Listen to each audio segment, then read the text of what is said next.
ವಿಶೇಷವಾಗಿ ಬೆಂಗಳೂರಿನ ಪೋಷಕರು ಈ ಸುದ್ದಿಯನ್ನು ಗಮನಿಸಲೇಬೇಕು. ಕಾರಣ ಮಕ್ಕಳಲ್ಲಿ ಕಂಡು ಬರ್ತಾ ಇರತಕ್ಕಂತಹ ಆರೋಗ್ಯದಲ್ಲಿ ಏರುಪೇರು ಅಥವಾ ಅರ್ಥಾತ್ ವ್ಯತ್ಯಾಸ. ಹಾಗಾದರೆ ಏನೇನಾಗ್ತಾ ಇದೆ, ಮಕ್ಕಳಲ್ಲಿ ಯಾಕೆ ಈ ತರಹದ್ದೊಂದು ಲಕ್ಷಣಗಳು ಕಾಣ್ತಾ ಇದೆ? ಸಿಡಿದ ಕ್ಲೈಮೇಟ್ ಬಾಂಬ್, ಹೆಚ್ಚಿದ ಶೀತ ಸಮಸ್ಯೆಗಳು, ಗಂಟೆಗೊಮ್ಮೆ ಬದಲಾಗುವ ವೆದರ್ಗೆ ಜನತೆ ಕಂಗಾಲಾಗಿದ್ದಾರೆ. ಒಬ್ಬರಿಗೆ ಸೀನು ಬಂದರೆ ಇಡೀ ಕುಟುಂಬವೇ ಲಾಕ್ ಆಗಬೇಕು. ಆಸ್ಪತ್ರೆಗಳತ್ತ ಜನರ ಸಾಲು, ಕರಗುತ್ತಿದೆ ಜನರ ಜೇಬು. ಜ್ವರ ಪೀಡಿತರಿಂದ ತುಂಬಿ ತುಳುಕುತ್ತಿದೆ ನಗರದ ಕ್ಲಿನಿಕ್ಗಳು.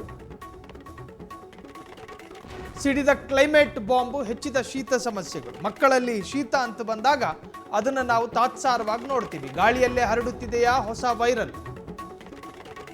ಕೆಮ್ಮು ನೆಗಡಿಯ ಅಬ್ಬರಕ್ಕೆ ಸಿಟಿ ಮಂದಿ ಬೇಸತ್ತಿದ್ದಾರಾ? ಜ್ವರದ ಜೊತೆ ಈ ಲಕ್ಷಣಗಳಿದ್ದರೆ ತಕ್ಷಣವೇ ಅಲರ್ಟ್ ಆಗಿ ಡೆಂಗ್ಯೂ, ಚಿಕನ್ ಗುನ್ಯಾ ಅಥವಾ ಸಾಮಾನ್ಯ ಜ್ವರವೇ ಎಂದು ಹತ್ತಿರದ ಡಾಕ್ಟರ್ಗಳ ಜೊತೆ ಸಲಹೆ ಕೇಳಿ. ಜನರಲ್ಲಿರುವ ಈ ಸಮಸ್ಯೆಗಳನ್ನು ಪತ್ತೆ ಹಚ್ಚೋದು ಹೇಗೆ? ಗಾಳಿಯಲ್ಲೇ ಹರಡುತ್ತಿದೆಯಾ ಹೊಸ ವೈರಸ್ ಅನ್ನೋ ಅನುಮಾನ. ಮಕ್ಕಳಲ್ಲಿ ಕೆಮ್ಮು, ನೆಗಡಿ, ಶೀತ, ಜ್ವರ ಕಂಡು ಬಂದಾಗ ಸ್ವಯಂ ವೈದ್ಯ ಪದ್ಧತಿಗೆ ಬ್ರೇಕ್. ನೇರ ಮೆಡಿಕಲ್ ಶಾಪ್ ಮಾತ್ರೆಗಳಿಂದ ಲಿವರ್, ಕಿಡ್ನಿಗೂ ಕೂಡ ಕಂಟಕ. ವೈರಲ್ ಫೀವರ್ನ ಈ ಡೇಂಜರಸ್ ಮುಖ ನಿಮಗೆ ಗೊತ್ತಾ? ಮಕ್ಕಳ ಮತ್ತು ವೃದ್ಧರ ಹೈ ಅಲರ್ಟ್ ಹೇಗಿರಬೇಕು? ಚಿಣ್ಣರಲ್ಲಿ ಹೆಚ್ಚುತ್ತಿದೆ ಉಸಿರಾಟದ ತೊಂದರೆ. ಸಣ್ಣ ಸಣ್ಣ ಮಕ್ಕಳಲ್ಲಿ ಇಮ್ಯುನಿಟಿ ಕಡಿಮೆ ಇರುವ ಮಕ್ಕಳೇ ಸಾಫ್ಟ್ ಟಾರ್ಗೆಟ್.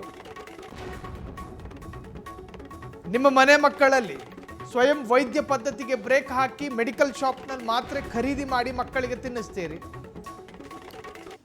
ನೀವು ಮೆಡಿಕಲ್ ಶಾಪಿನಿಂದ ಖರೀದಿ ಮಾಡಿಕೊಂಡು ತರುವಂತಹ ಮೆಡಿಸಿನ್ಗಳು ನಿಮ್ಮ ಮಕ್ಕಳಿಗೆ ಅದು ಶಮನ ನೀಡುವಂತಹ ಮಾತ್ರೆಗಳ?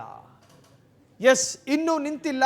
ಇದರ ಮುಂದುವರಿದ ಭಾಗವಾಗಿ ನಮ್ಮ ಸುತ್ತಮುತ್ತ ಅನೇಕ ಮಕ್ಕಳಲ್ಲಿ ಕಾಣ್ತಾ ಇರುವಂತಹ ಲಕ್ಷಣಗಳೇನು ಗೊತ್ತಾ? ಶೀತ, ಕೆಮ್ಮು, ಜ್ವರ. ಹಿರಿಯ ನಾಗರಿಕರಲ್ಲೂ ನ್ಯೂಮೋನಿಯಾ ಭೀತಿ ಎದುರಾಗಿದೆ. ಮಳೆ ಚಳಿಯ ಈ ವಾತಾವರಣದಲ್ಲಿ ವೃದ್ಧರ ರಕ್ಷಣೆ ಹೇಗೆ?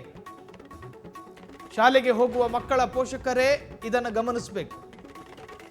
ಮಗುವಿನಲ್ಲಿ ಈ ಬದಲಾವಣೆಗಳು ಕಾಣಿಸಿದ್ರೆ ಶಾಲೆಗೆ ಕಳಿಸಬೇಡಿ.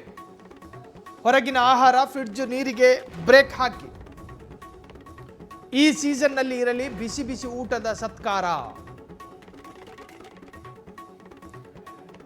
ಹಿರಿಯ ನಾಗರಿಕರಲ್ಲೂ ಕೂಡ, ಸೀನಿಯರ್ ಸಿಟಿಸನ್ ಅವರಲ್ಲೂ ಕೂಡ ಕೆಲ ರೋಗಗಳ ಲಕ್ಷಣಗಳು ಕಾಣ್ತಾ ಇದೆ. ಸೋಂಕು ಹರಡುವುದನ್ನು ತಡೆಯೋದಕ್ಕೆ ಏನು ಮಾಡಬೇಕು?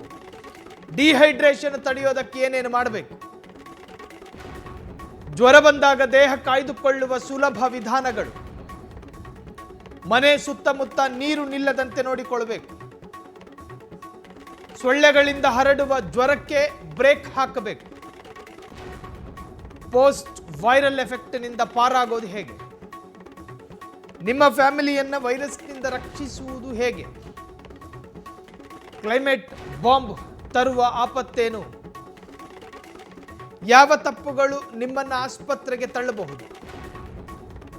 ಬದಲಾದ ಹವಾಮಾನ, ಜೋರಾದ ವೈರಲ್ ಫೀವರ್,